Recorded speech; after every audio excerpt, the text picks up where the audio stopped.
This TV Mass is brought to you live by Philippine Long Distance Telephone SME Nation. Success through technology with PLDT SME Nation.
Happy Fiesta din po, Father.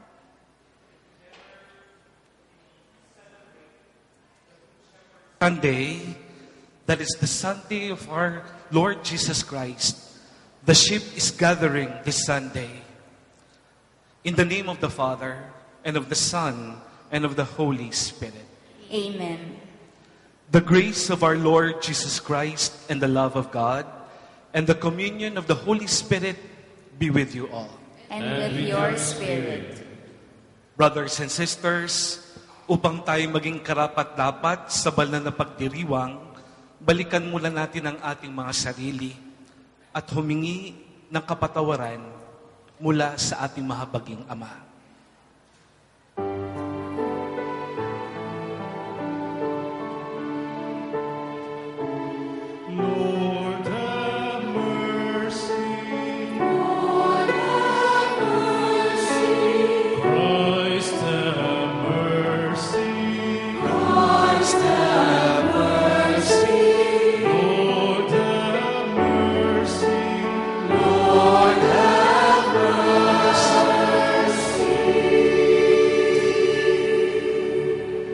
May Almighty God have mercy on us, forgive us our sins, and bring us to life everlasting.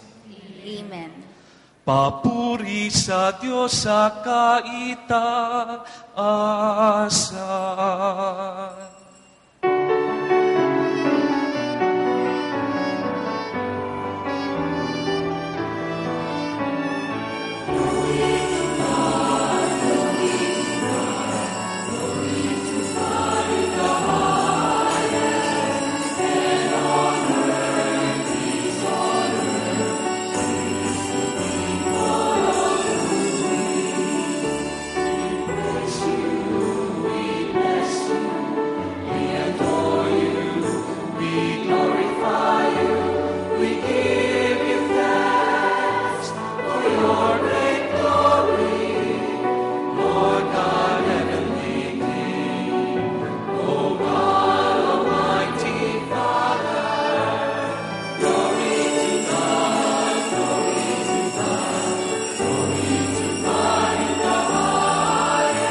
Receive our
Let us pray.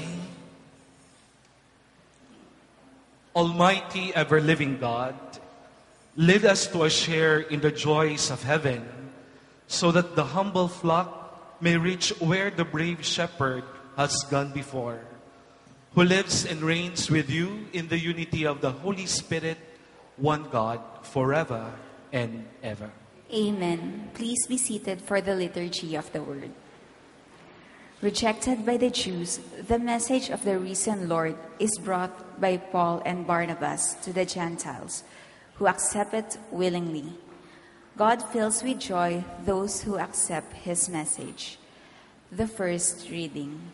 A reading from the Acts of the Apostles. Paul and Barnabas continued on from Perga until they reached Antioch in Pisidia. On the Sabbath, they entered the synagogue and took their seats. Many Jews and worshippers who were converts to Judaism followed Paul and Barnabas, who urged them to remain faithful to the grace of God. On the following Sabbath, almost the whole city gathered to hear the word of the Lord. When the Jews saw the crowds, they were filled with jealousy, and with violent abuse contradicted what Paul said. Both Paul and Barnabas spoke to them boldly and said, "It was necessary that the word of God be spoken to you first. But since you reject it and condemn yourselves as unworthy of eternal life, we now turn to the Gentiles. For so the Lord has commanded us, 'I have made you a light to the Gentiles, that you may be an instrument of salvation to the ends of the earth.'" The Gentiles were delighted when they heard this and glorified the word of the Lord. All who were destined for eternal life came to believe, and the word of the Lord continued to spread through the whole region. The Jews, however, incited the women of prominence who were worshippers, and the leading men of the city stirred up a persecution against Paul and Barnabas and expelled them from their territory. So they shook the dust from their feet in protest against them and went to Iconium. The disciples were filled with joy and the Holy Spirit. The word of the Lord. Thanks be to God.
Jesus, the Good Shepherd, will manifest himself at the end as that glorious Lamb who will reward his faithful people, those who have listened to his voice.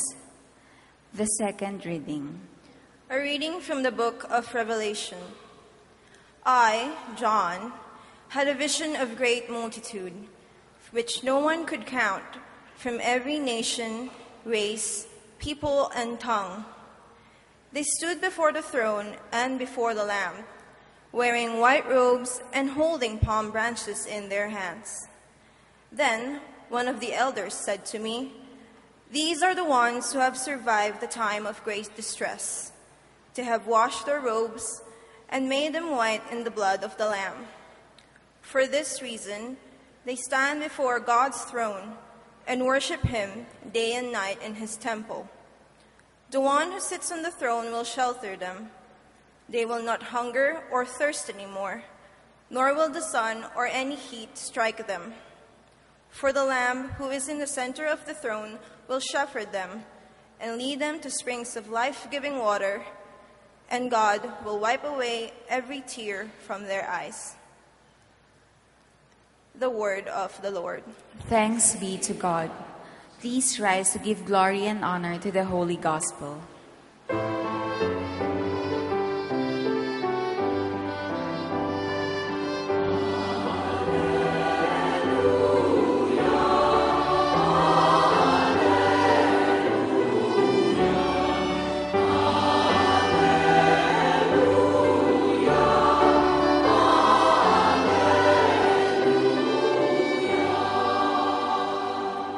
I am the good shepherd, says the Lord. I know my sheep, and mine know me.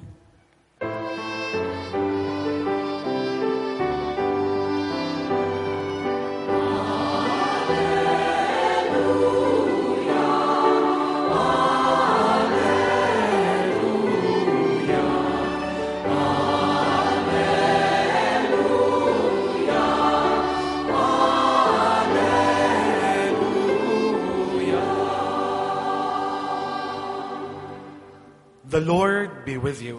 And with your spirit. A proclamation from the Holy Gospel according to John. Glory to you, Lord.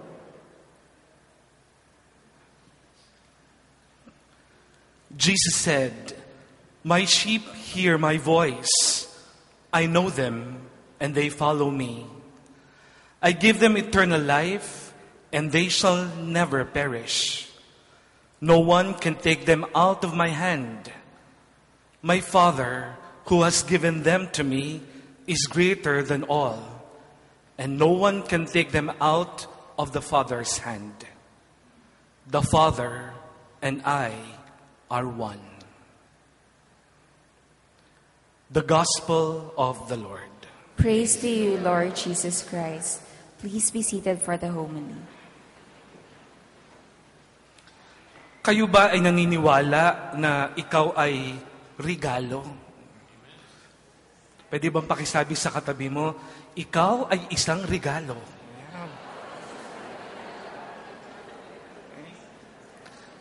Pero ang malaking tanong, kung ikaw ay isang regalo, para kanino? The gospel today speaks of a very specific giving. Tayo ay regalo ng Diyos kay Jesus. Tumindig yung balahibo ko doon.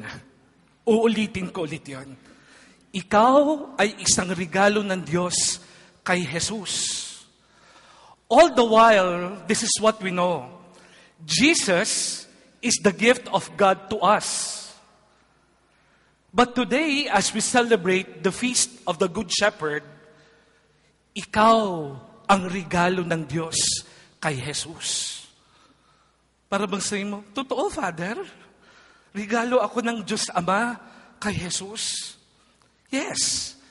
Because you are so precious. You are a very precious treasure. Dapat ikaw, tayo, ay pangalagaan ng isang mabuting pastol.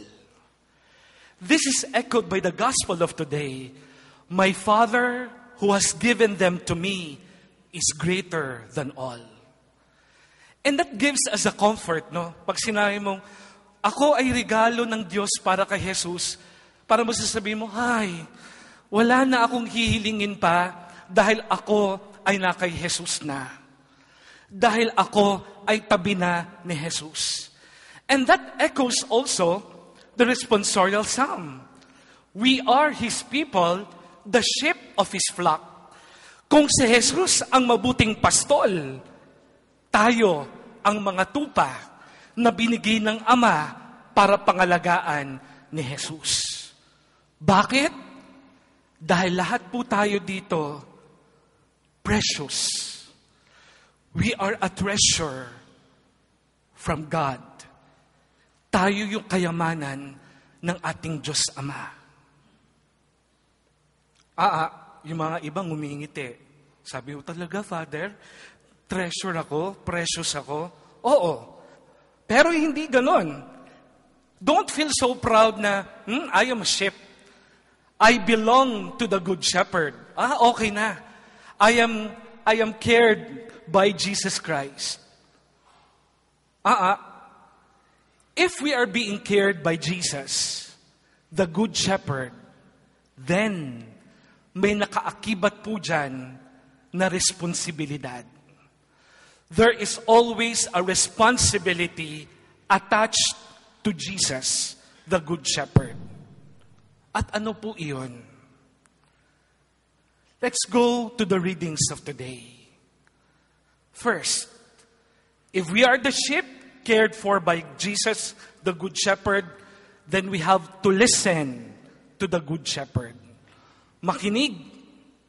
Alam niyo po, maraming mga shepherd ngayon sa ating lipunan, but they are false shepherds. Magaganda ang kanilang mga tinig. Maraming nakikinig sa kanila, but I'm telling you, they will be placed in misery. They will be placed in sorrow. But if you listen to the Good Shepherd, Jesus Christ, and His message of love, then the gift of Jesus Christ, as echoed in the gospel, in the first reading is this: gagabayan tayo ng mabuting pastol sa buhay na walang hanggan. Para bang sabi mo, wow, pag nakinig pala ako kay Jesus, saan niya ako dadalhin? Eternal life. Hindi niya tayo idadaan o hindi niya tayo ilalagay sa kamatayan. Hindi niya tayo dadalhin sa kumunoy na kasalanan. Hindi niya tayo dadalhin sa kadiliman. Pero dadalhin tayo ni Jesus sa tunay na kaliwanagan. Dadalhin tayo ni Jesus sa buhay na walang hanggan. Listen to the Good Shepherd. Pero alam niyo ba, lahat ng mga nakikinig sa mabuting pastol, meron pong nakaakibat dyan na challenge. At ano po yung challenge na yon? First, if you listen to the Good Shepherd, if you proclaim the message of the Good Shepherd, some people will reject you. Some people will persecute you. Look at what happened to Paul and Barnabas in the first reading. They proclaimed the message of Jesus, the risen Lord, the Good Shepherd. May mga ibang Hudyo, the Jews said, di ka namin pinaniniwalaan. Tumigil kayo sa pagproproklama kay Jesus. They are rejected. They are persecuted. Gumawa pa sila ng bulungan. Siraan natin ito si Paul at si Barnabas. Look at how they persecute people. Siguro tayo din po, ganun ang ating karanasan. May mga iba dito po sa atin na pag tayo ay naninindigan kay Jesus, sinasabi natin ang kanyang mabuting balita, marami pong tao, maraming mga taong ayaw makinig. Maybe because of ignorance, maybe because of pride or stubbornness, and they reject us. But that is part of listening and following the Good Shepherd. Para bang sayo mo, Father, ayoko na makinig sa Good Shepherd. Ayoko ma-reject. Ayoko ma-persecute. Mga kapatid, rejection and persecution is part and parcel of our own conviction and commitment to the gospel values. Sacrifice and service is part and parcel of our commitment to the Good Shepherd. Ang mga taong ayaw makinig sa mabuting pastol ay ang mga taong hindi makakakita ng totoong buhay na walang hanggan. Father, saan ba yung buhay na walang hanggan? Gusto kong mapuntahan yon. Gusto kong maramdaman ngayon yung buhay na walang hanggan. I am a chameleon priest. We take care of sick people. Mga matatanda, mga bata na may sakit, cancer, people living with HIV, may mga TB, may mga contagious disease. Sila po ang aming inaalagaan. One time, kami po ay nagpunta with the Acts community sa isang lugar ng mga matatanda. Sila ay nakalimutan na ng kanilang mga anak. Sila ay na-reject din, napabayaan, napulot sa kalsada, nilagay sa isang institusyon, at nandun sila lonely. All more than 300 na mga matatanda po ang talagang naghahanap ng pagmamahal. And every time I go there to celebrate Mass with them, I feel edified. Why? Because as we celebrate the Mass with elderly people from different, regions in the Philippines, we come to realize that when they hear the Word of God, they're like the sheep who are longing to hear the words of comfort and love. We are longing to hear the good news from our Lord Jesus Christ. And we can say that, ito yung mga matatanda na sinasabi, Lord, sige pa, gusto kong pakinggan yung iyong salita na comfort. Gusto kong pakinggan yung iyong paggabay dahil alam ko hindi mo kami pinababayaan. At meron akong hindi makakalimutan. Pagkatapos ng misa, ang kanta ay, walang sino man ang nabubuhay. Samahan niyo nga ako. Para sa sarili lamang, walang sino man. Alam niyo ba, habang kinakanta namin yon, yung mga matatanda, sumasayaw. At habang kinakanta yon, sumasayaw sila. Merong isa na nagbigay sa akin ng regalo. Nakabalot ng newspaper. Meron pang ribbon. Ang ribbon ay straw. Sabi ko, wow, nanay, ang ganda naman ito. Binuksan ko yung regalong binigay niya, sabon. Sabon ang binigay niya sa akin. At maalala ko, yun yung sabon na binigay ko sa kanya. Pero yun ay binigay niya sa akin. Sabi niya, Father, sa'yo ha, regalo ko yan. And I realized that amidst the sorrow, amidst the misery of these elderly people, when they listen to the word of the Good Shepherd, they are being led to eternal life here on earth. And it will be fulfilled in the end of times. Sa inyong mga pamilya, pwede po natin matikman ang buhay na walang hanggan. How? The second reading echoes that. The second reading said, there are worthy people gathered with palms around the Lamb who was slain. And when they have reached that, what they did, they felt eternal bliss and eternal happiness. No more tears, no more hunger and thirst, and only present is love. As you go home, after this celebration of a Mass and celebration of the Feast of the Good Shepherd, in your family, may each of you feel the presence of the Good Shepherd. You are a gift of the Father to Jesus. Jesus is taking care of you. Jesus will never let you go. Jesus will kiss you, will hug you. No one will snatch out you from our Lord Jesus Christ. Walang magnanakaw dahil ikaw ay yakap na yakap ng ating Panginoong Diyos. Hinahalikan ka niya at sasabihin niya, ikaw ang aking pinakamamahal na tupa. Ibibigay ko o binigay ko sa iyo ang aking buhay at ipapangako ko na dadalhin kita sa buhay na walang hanggan. We can feel the presence of the Good Shepherd here and now. Go back home. Call your family members. Tell them the eternal bliss of love. Tell them, communicate to them how the Lord loved you, how the Lord cared for you, and in turn, that is our mission. We care. We love each other.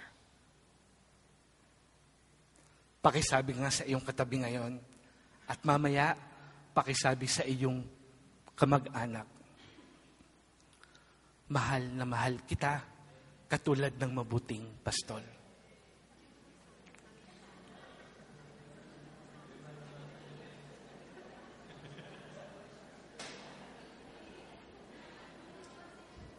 We pray for that, love. Today also, we celebrate the World Prayer for Vocations. Pagdasal natin ang ating simbahan na mas dumami pa ang mga pari, ang mga religious, ang mga madre na sumusunod sa yapak ng mabuting pastol. Ako'y tuwang-tuwa ang mga nagbasa po, yung mga kabataan. Sana isa sa kanila ang maging madre o maging pare. Ako'y tuwang-tuwa dahil nakita ko yung mga bata dito. Bakit? Huwag po nating kakalimutan na ang bukasyon, bigay ng ating Panginoon, and it is first nurtured in the family. I challenge all of us here, offer a gift to God. Nurture in the family vocations for priesthood and for religious life. And when you nurture that, we are developing and giving our best gift to the church to continue His mission on earth. Maybe, iba dito gustong maging kamilyan. Gusto rin mag-alaga ng mga may sakit, mga matatanda, mga batang may sakit. You are welcome. Happy Feast Day po sa inyong lahat. We all stand and let us profess our faith.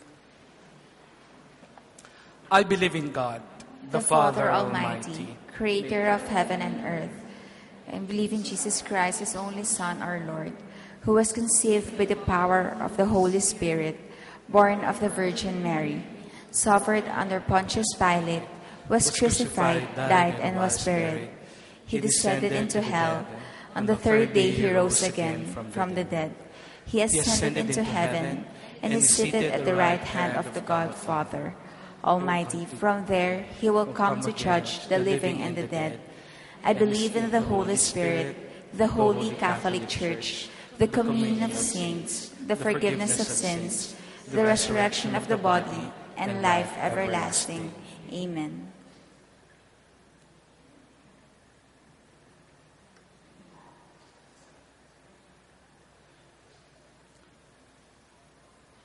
Let us pray to our loving Father that we may listen to the voice of His Son, the Good Shepherd, who protects us and leads us to the pasture of life and abundance. Full of trust, we pray, Lord, be gracious to your people. Lord, be gracious to your people. Give the Pope, bishops, priests, deacons, religious, and missionaries warm and caring hearts that they may prove to be true shepherds of your people, we pray. Lord, be gracious to your people. Bestow on our political and civil leaders the grace of wisdom, integrity, genuine service, that they may effectively lead your people by their word and example, we pray. Lord, be gracious to your people. Bless all parents, educators, spiritual directors, and those who exercise leadership among us, that they may joyfully and perseveringly guide young people to the right path, we pray. Lord, be gracious to your people. Make the family a fertile seedbed for vocations to priestly and consecrated life through the spirit of prayer, love, and service that reign among family members, we pray. Lord, be gracious to your people. In the coming elections, enlighten the people to choose candidates who, like the Lord Jesus, really care for the people and give their heart and strength that there may be peace, justice, and progress in our land, we pray. Lord, be gracious to your people. Loving Father, your Son died and rose again that he might give us eternal life. Help us to listen to his voice so that we may make of our lives an acceptable offering to you.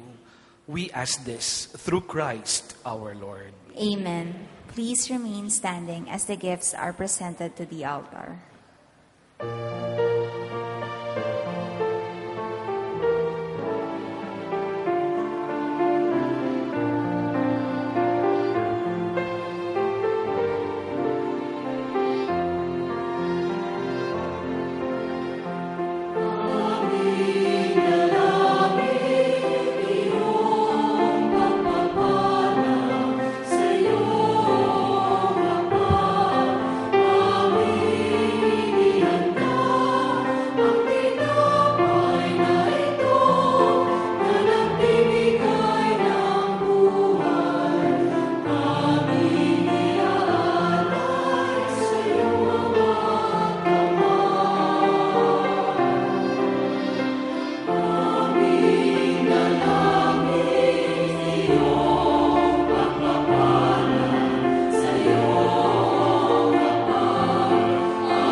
Sacrifice and yours may be acceptable to God, the Almighty Father. May the Lord accept the sacrifice at your hands for the praise and glory of his name, for our good and the good of all his holy church. Grant, we pray, O Lord, that we may always find delight in these paschal mysteries, so that the renewal constantly at work within us may be the cause of our unending joy. Through Christ our Lord. Amen. The Lord be with you. And with your spirit. Lift up your hearts. We lift them up to the Lord. Let us give thanks to the Lord our God. It is right and just. It is truly right and just, our duty and our salvation, at all times to acclaim you, O Lord, but in this time above all, to laud you yet more gloriously, when Christ our Passover has been sacrificed.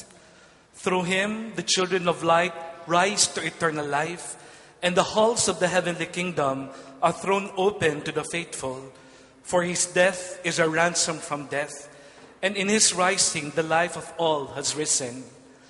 Therefore, overcome with paschal joy, every land, every people exalts in your praise, and even the heavenly powers with angelic hosts sing together the unending hymn of your glory as they acclaim.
You are indeed holy, O Lord, the fount of all holiness.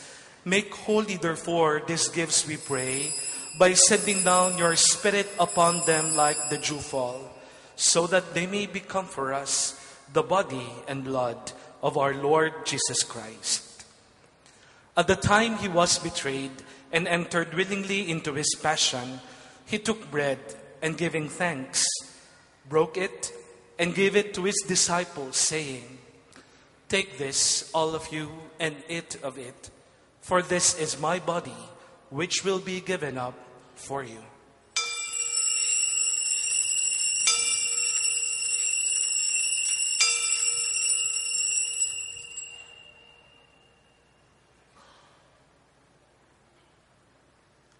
In a similar way, when supper was ended, he took the chalice, and once more giving thanks, he gave it to his disciples, saying, "Take this, all of you, and drink from it, for this is the chalice of my blood, the blood of the new and eternal covenant, which will be poured out for you and for many, for the forgiveness of sins.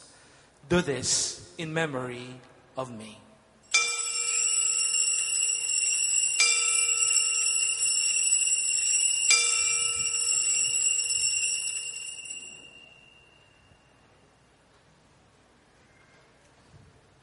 The mystery of faith.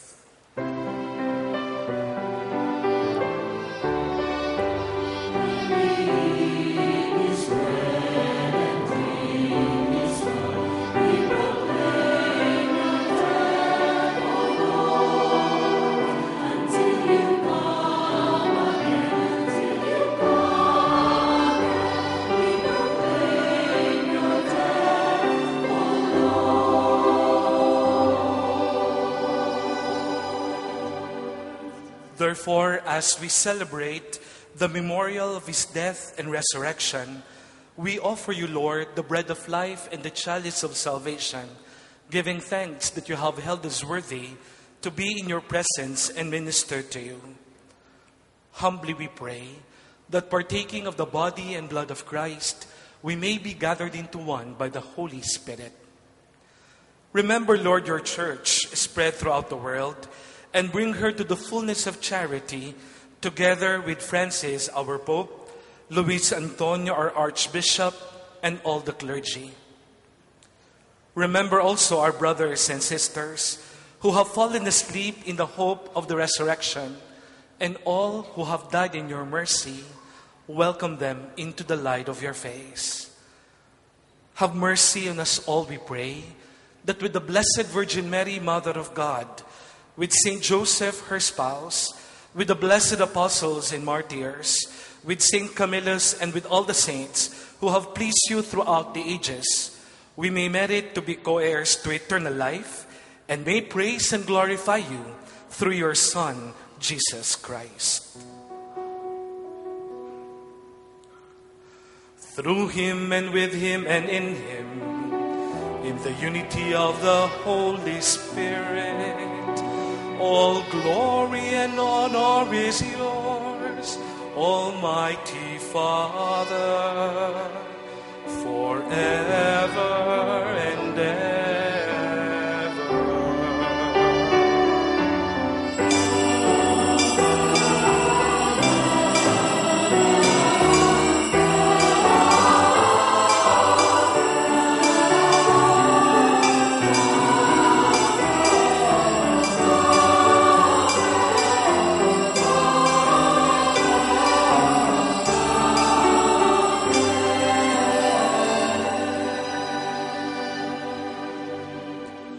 Ang pangako ng mabuting pastol ay dadalhin lahat niya tayo sa buhay na walang hanggan.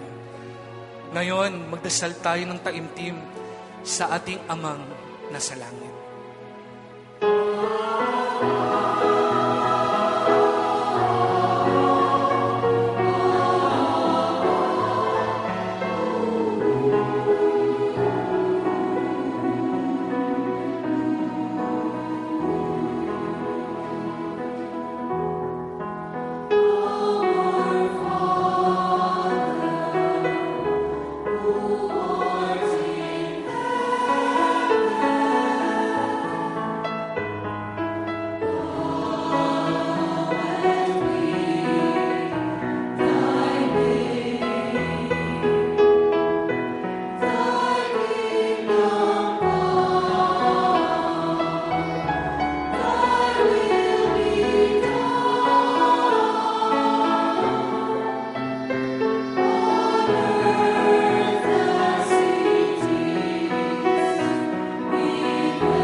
Deliver us, Lord, we pray, from every evil. Graciously grant peace in our days, that by the help of your mercy, we may be always free from sin and safe from all distress, as we await the blessed hope and the coming of our Savior, Jesus Christ.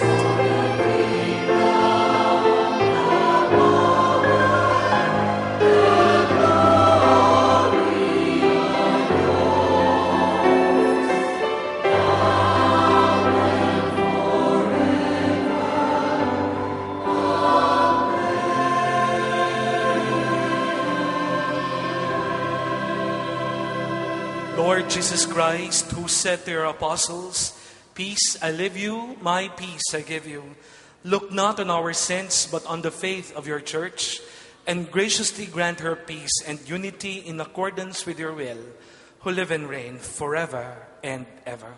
Amen. The peace of the Lord be always with you. And with your spirit. Let us offer each other a joyful sign of peace.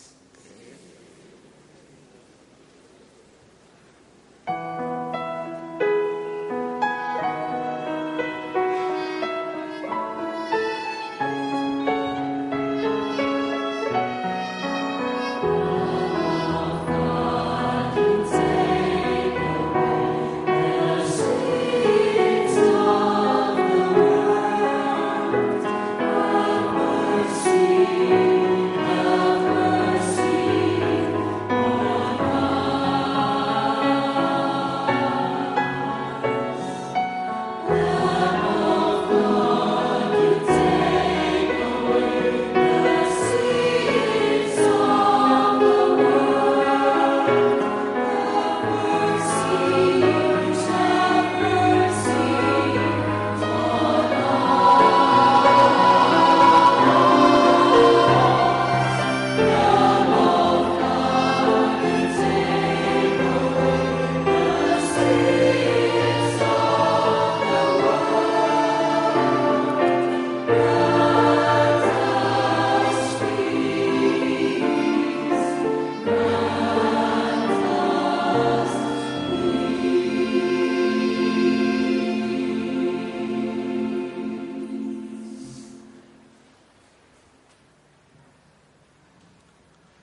Mga kapatid, narito si Jesus.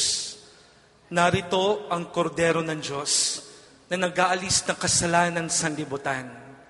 Jesus, the Good Shepherd, who takes care of us all. Blessed are we who are invited to partake in this meal. Lord, I am not worthy that you should enter under my roof, but only say the word, and my soul shall be healed.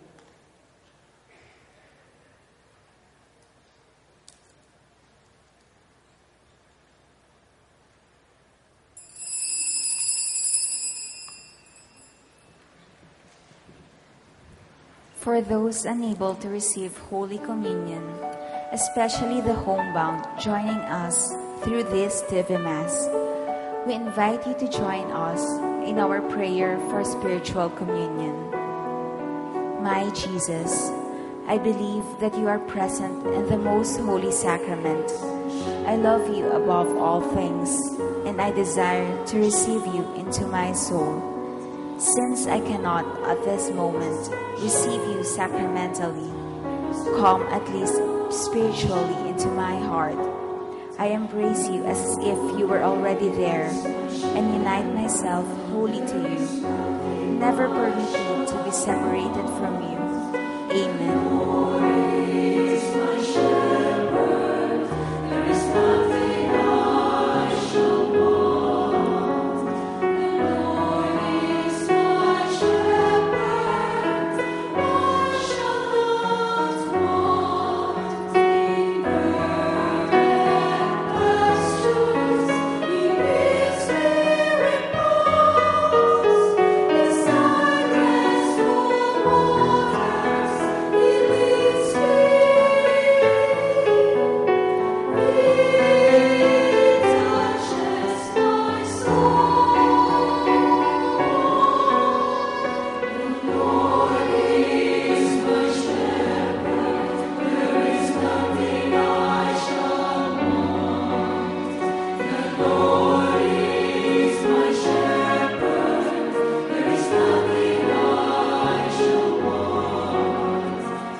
Let us pray.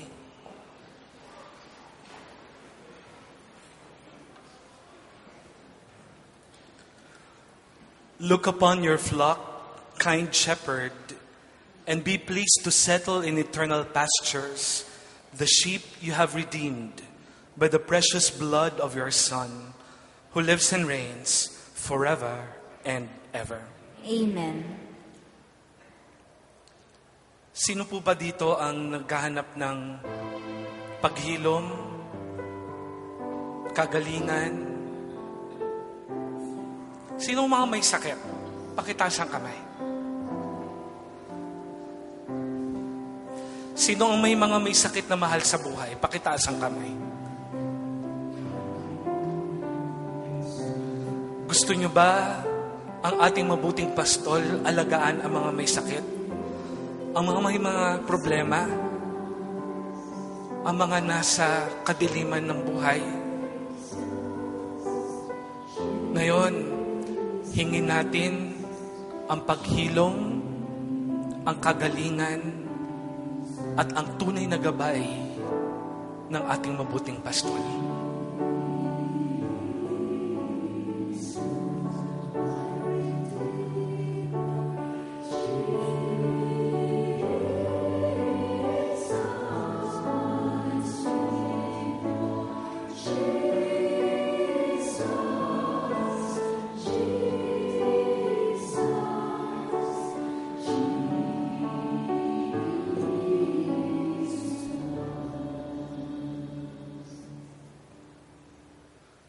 Jesus, our Good Shepherd, salamat sa paggabay mo sa amin.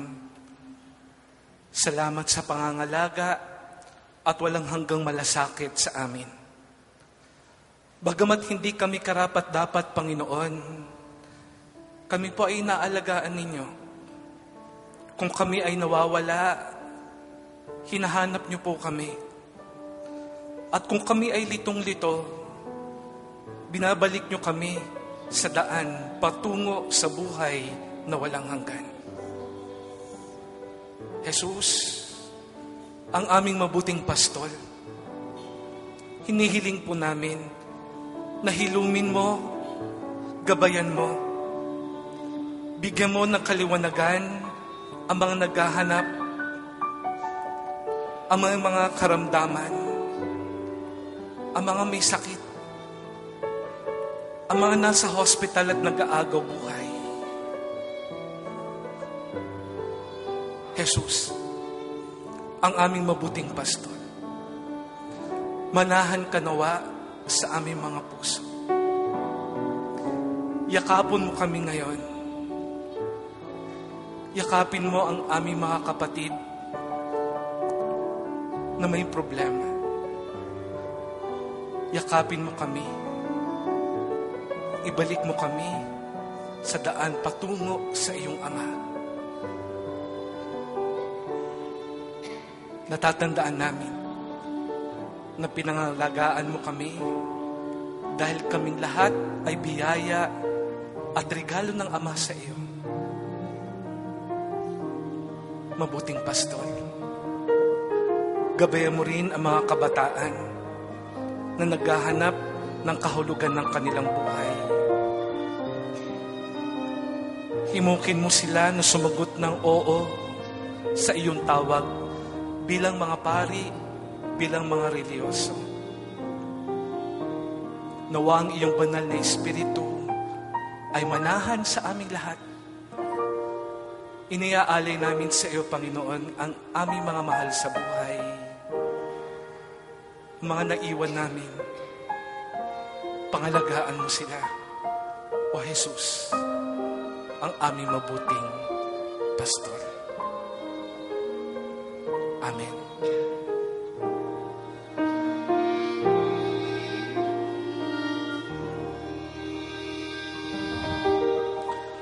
Palakpakan po natin ang ating Panginoong Jesus.